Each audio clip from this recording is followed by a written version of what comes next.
প্রিয় দর্শক, স্বাগতম আরেকবার।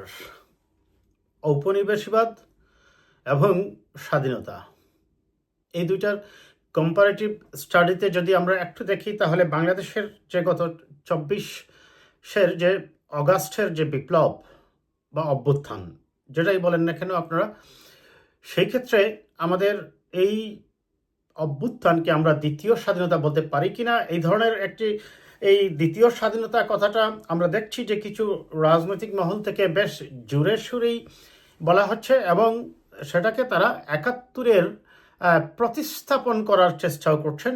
এবং এই স্বাধীনতার নামে আসলে আমরা অরিজিনালি কি করছি, গতকালকে যে একটি ভিডিও আপনারা দেখেছেন যে সেখানে মিস ইনফরমেশন বা ডিসইনফরমেশন যেটাই বলেন না কেন, সেই ডিসইনফরমেশনের কারণে যে ভ্রান্তি সৃষ্টি হয়েছে সেই ভিডিওটা নিয়ে আমি সংক্ষেপে আলোচনা করব। এবং বিএনপির নেতা জনাব মির্জা আব্বাস একটা কথা বলছেন যে এটাকে কোনোভাবেই দ্বিতীয় স্বাধীনতা বলা যাবে না। যারা এই কথা বলছেন তিনি একটি পক্ষকে ইঙ্গিত করে অভিযোগ করছেন যে তাদের ভূমিকাকে ডাকার জন্যই তারা মূলত এই 24-এর অভ্যুত্থানকে দ্বিতীয় স্বাধীনতা বলার চেষ্টা করছেন। আমি প্রথমে যদি আমরা ঔপনিবেশবাদ এবং সেই মুঘল বা ব্রিটিশ আমলের শাসনে যাবার আগে, গতকালকে আপনারা একটা দেখেছেন যে একটা ভিডিও সোশ্যাল মিডিয়ায় ছড়িয়ে পড়েছে। সেখানে দেখা যাচ্ছে যে একজন উপদেষ্টা ইমাম সাহেবের সাথেই দাঁড়িয়ে আছেন। অনেকেই এই ভিডিওটা করেছেন, আমি বলবো যে একটা অংশ ভিডিও করে মার্কেটে ছেড়ে দিয়েছেন, এবং সেখানে প্রকৃত যে সত্যটা সেটা আমি তদন্ত করে দেখলাম যে বিভিন্ন সোর্স মারফত আমি এটা ঘাটাঘাটি করেছি। কারণ খুব স্বাভাবিক একটা প্রশ্ন জাগে, একজন উপদেষ্টা সে হতে পারে ছাত্র বা বয়সের তরুণ, কিন্তু আমার মনে হয় না যে এইটুকু বোধ তার নেই যে ইমাম সাহেবের সাথেই গদরে দাঁড়িয়ে যাবে, এটা আমি বিশ্বাস করি না। যেটা হয়েছিল যে ইমাম সাহেবের সাথে একজন সহকারী ইমাম থাকতে হয়, যদি কোনো কারণে ওনার সমস্যা হয় উনি কাবার দেবেন, এবং ওই পাশে আরেকজন দাঁড়াতে হয়। সেটার জন্য আমি ভিডিওতে দেখলাম যখন বলা হচ্ছে আরও একজনকে এই পাশে আসার জন্য, 3-4 জনকে আমি দেখেছি ভিডিওতে স্পষ্টতই মানে আসার জন্য বলা হচ্ছে, কিন্তু তারা না এসে তারা উপদেষ্টা আসিফ মাহমুদকে সামনে যাওয়ার জন্য বলেছেন। এবং আসিফ মাহমুদও কিন্তু ভিডিওতে স্পষ্টই দেখা যাচ্ছে সে কিন্তু অন্যদের বলছে যে আপনি চলে যান বা আপনি চলে যান, এই ধরনের একটা কথা দেখাই যাচ্ছে যে সে ইঙ্গিত করছে ভিডিওতে। কিন্তু তারপরে খুব স্বাভাবিক, আপনার সন্তানও যদি বড় পজিশনে যায়, সমাজে বড় জায়গায় যায়, খুব স্বাভাবিক আপনি আপনার সন্তানকেই হয়তো আপনি বলতে পারেন যে তুমি চলে যাও ওই জায়গায়। তো বাকি আরও যে 4-5 জন ছিল আমি দেখলাম যে তারা বলতেছে তাকে আসিফ মাহমুদকে যাওয়ার জন্য, তারপরে সে ওখানে গিয়েছে। এই বিষয়টাকে এমনভাবে ভিডিও করে মিডিয়া ছাড়া হয়েছে এবং এক ধরনের সমালোচনা হয়েছে, এটা এই যে ডিসইনফরমেশন আমি বলবো, যে বিভ্রান্তি ছড়ানোর জন্য এই কাজটা করা হয়েছে। মিডিয়ার স্বাধীনতার নামে এই কাজটা করা, যে বা যারাই করেছেন, আমি মনে করি এই কাজটা করা সঠিক হয়নি। কারণ এতে করে সমাজে ভ্রান্তি ছড়ায়। আমিও ব্যক্তিগতভাবে এটা দেখে গতকালকে একটু বিভ্রান্ত হয়েছিলাম যে এটা কেন করলো। তার ব্যাপারে তার রাজনৈতিক সমালোচনা থাকতে পারে, অন্য কোনো আলোচনা সমালোচনাগুলো থাকতেই পারে, কিন্তু এই ধরনের বিষয়কে ডিসইনফরমেশন দিয়ে বিভ্রান্তি ছড়ানোর থেকে আমরা যেন বিরত থাকি। যাই হোক, আসি আমার আসল আলোচনায়। ঔপনিবেশবাদ, আপনারা জানেন যে ব্রিটিশ উপনিবেশ ছিল ইন্ডিয়ায়। ইন্ডিয়া, পাকিস্তান, বাংলাদেশ বা আরও কয়েকটা দেশ ছিল ছোটো ছোটো, যেগুলো ব্রিটিশ আন্ডারে ছিল। ব্রিটিশরা সেখানে গিয়েছে, ব্যবসা করেছে, ওইখান থেকে ট্যাক্স আদায় করেছে, এবং সেই ভারত উপমহাদেশকে তারা তাদের রাষ্ট্র বানায়নি, সেখান থেকে টাকা ইনকাম করে তারা ব্রিটেনে নিয়ে আসছে।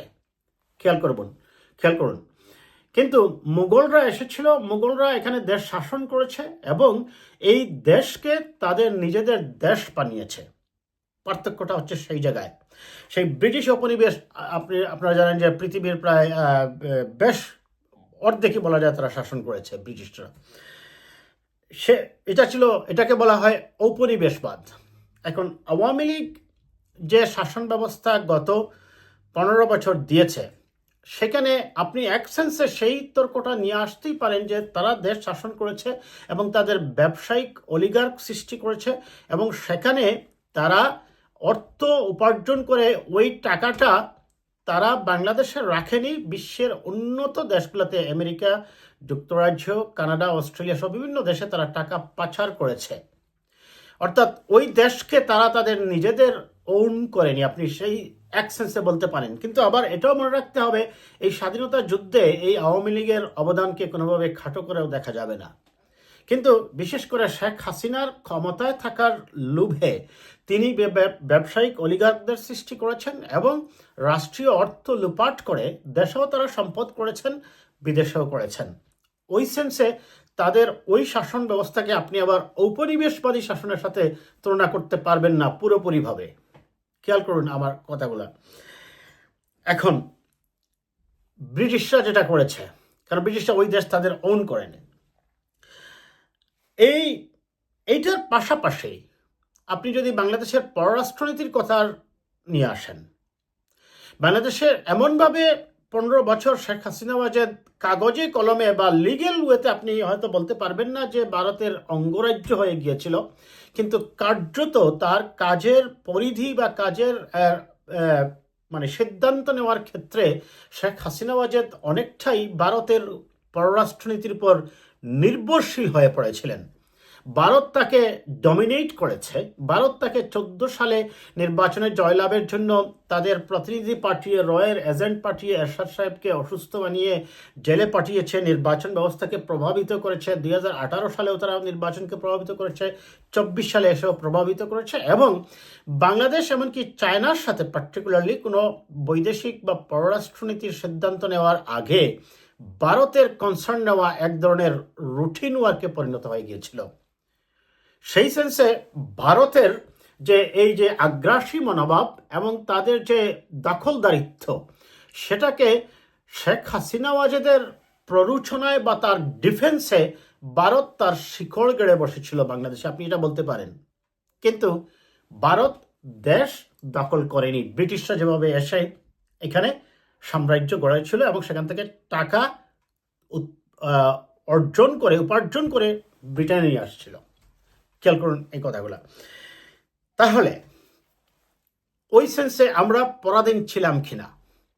পরাধীন, একটা দেশ স্বাধীন হতে গেলে তার যে একটি মৌলিক উপাদান প্রয়োজন হয়, সেখানে একটা নির্দিষ্ট ভূখণ্ড থাকতে হবে, নির্দিষ্ট আলাদা সংবিধান থাকতে হবে, আপনার জনগোষ্ঠী থাকতে হবে, ভাষা থাকতে হবে, সংবিধান থাকতে হবে।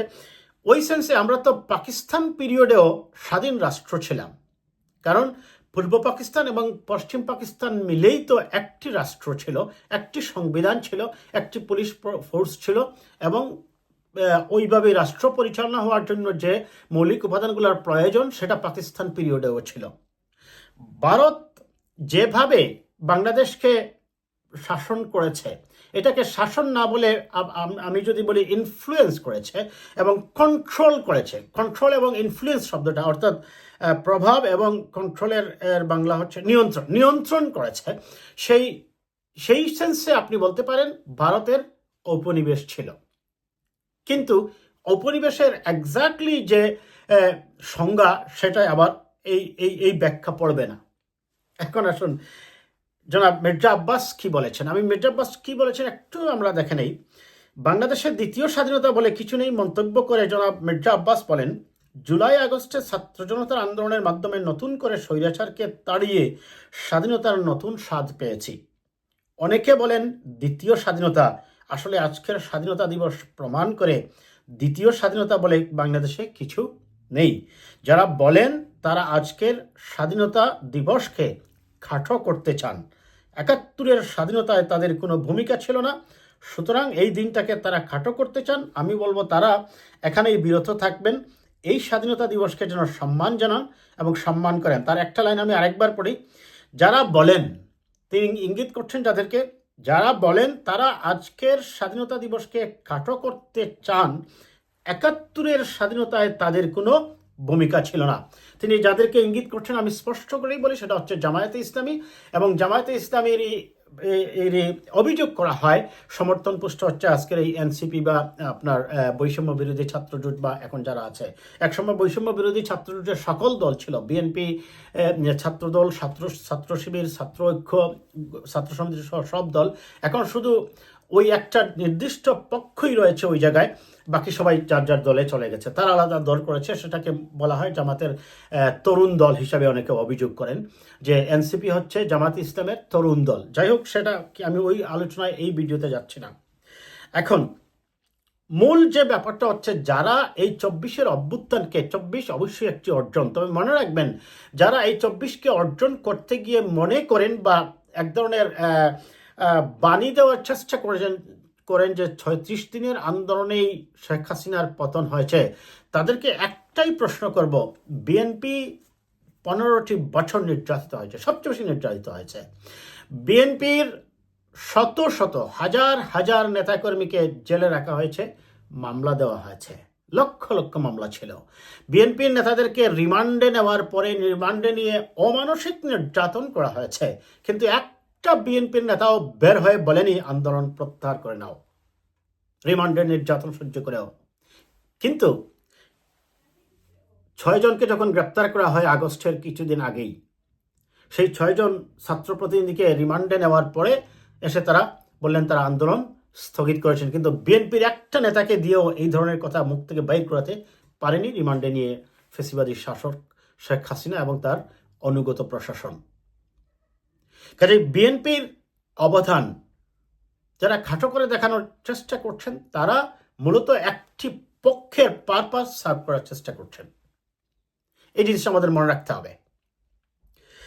যাই হোক, সেই যে দ্বিতীয় স্বাধীনতার কথা বলে যেটা মির্জা আব্বাস বলছেন, তিনি মূলত আমি মনে করি জামাতে ইসলাম বা যারা 71 সালের স্বাধীনতা বিরোধী ছিল, যারা পাকিস্তানের পক্ষে ছিল, অন্তত আপনারা চিন্তা করুন তো, যখন আমি মনে করি যে 25শে মার্চ হানাদার বাহিনী এসে সারা দেশে নির্যাতন নিপীড়ন চালানো শুরু করেছিল, তখন জামাতে ইসলামী তাদের সিদ্ধান্ত পাল্টাতে পারত, সিদ্ধান্ত পাল্টিয়ে তারা স্বাধীন বাংলাদেশের পক্ষে অবস্থান নিতে পারত, তারা সেটা করেনি। এমনকি আজকে 53 বছর পরেও তারা তাদের সেই অপরাধ, মানবতা বিরোধী অপরাধ, যুদ্ধাপরাধ, ধর্ষণ, গুম, খুন, এগুলার ব্যাপারে তারা তাদের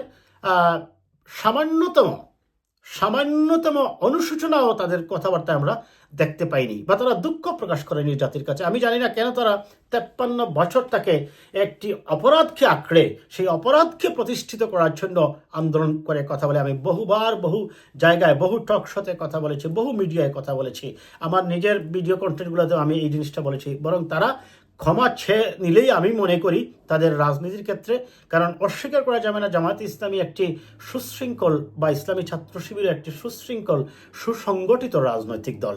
কিন্তু কেন তারা 53 বছর থেকে এই অপরাধটাকে আঁকড়ে ধরে আছে আমি জানি না, আমার বোধগম্য হয় না দর্শক। এবং আমি মনে করি তারা বরং এটা জাতির কাছে নিঃস্বার্থভাবে ক্ষমা চেয়ে নিলেই, অনেকে বলতে পারেন ক্ষমা চাইলেই তো আর শেষ হবে না, পরে আরও অন্য কিছু বের করাবে, কিন্তু কিছুদিন হয়তো অনেকেই বলবে ক্ষমা চাইলেই হবে না, আস্তে আস্তে সেটা নর্মালাইজ হয়ে যাবে, এবং অন্তত পক্ষে তারা মানুষের কাছে যেতে পারবে। এখন যেভাবে তারা একটি আইসোলেটেড রাজনৈতিক দল হয়ে থাকে, এই আইসোলেটেড না হয়ে মাস পিপুলের, জনগণের দল হতে পারত। আর সে কারণে আমি এই কথাটা প্রায়ই বলি, বিএনপির চেয়েও তাদের জন্ম বয়সে কিন্তু 1 বছর বেশি। তারা 1977 সালে হয়েছে, পাকিস্তান পিরিয়ডে তারা ছিল, ওইটা যদি আমি বাদও দিই, বাংলাদেশেও তাদের জন্ম হয়েছে 1977 সালে, আর বিএনপি জন্ম হয়েছে 1978 সালে। 78 সালে জন্ম নেওয়া দল বারবার রাষ্ট্র ক্ষমতায় আসে, নির্বাচন আসলেই মানুষ বলে বিএনপি না আওয়ামী লীগ ক্ষমতায় যাবে, আর জামাত সম্পর্কে মানুষ বলে 15টা বা 20টা হয়তো পাবে। কেন? বিকজ তাদের এই আইসোলেশনের কারণে তারা জনগণের দল হয়ে উঠতে পারেনি। আমি মনে করি জনাব মির্জা আব্বাস এই কথাটা আসলে তাদেরকে ইঙ্গিত করে বলেছেন, এবং তিনি বলছেন এটাকে খাটো করা হয় 71-এর স্বাধীনতাকে। ইয়েস, 71-এর স্বাধীনতা 71ই, 71কে তার মতো করে মূল্যায়ন করতে হবে। 71কে কখনোই আপনি 24 দিয়ে রিপ্লেস করতে পারবেন না। 24 has another merit and it's কি বলবো, যে অর্জনটা, এটা অর্জনটা সেটা নিঃসন্দেহে গণতন্ত্র প্রতিষ্ঠার ক্ষেত্রে, সাম্য, ন্যায়, বিচার, মানবাধিকার প্রতিষ্ঠার ক্ষেত্রে, মিডিয়ার স্বাধীনতা প্রতিষ্ঠার ক্ষেত্রে নিশ্চয়ই 24 আমাদের একটি বড় অর্জন। তবে সেটা কোনোভাবেই 71-এর রিপ্লেসমেন্ট হবে এটা আমিও বিশ্বাস করি না। এবং যারা এটা করেন, ওই মির্জা আব্বাস সাহেব যেটা বলছেন যে তারা মূলত ওইটাকে খাটো করার জন্যই, তাদের বিতর্কিত ভূমিকাকে পিছনে ফেলার জন্য, মানুষের দৃষ্টিকে অন্যদিকে সরিয়ে নেওয়ার জন্য তারা এই কথাগুলো বলেন বলে আমি মনে করি। আজ এ পর্যন্তই।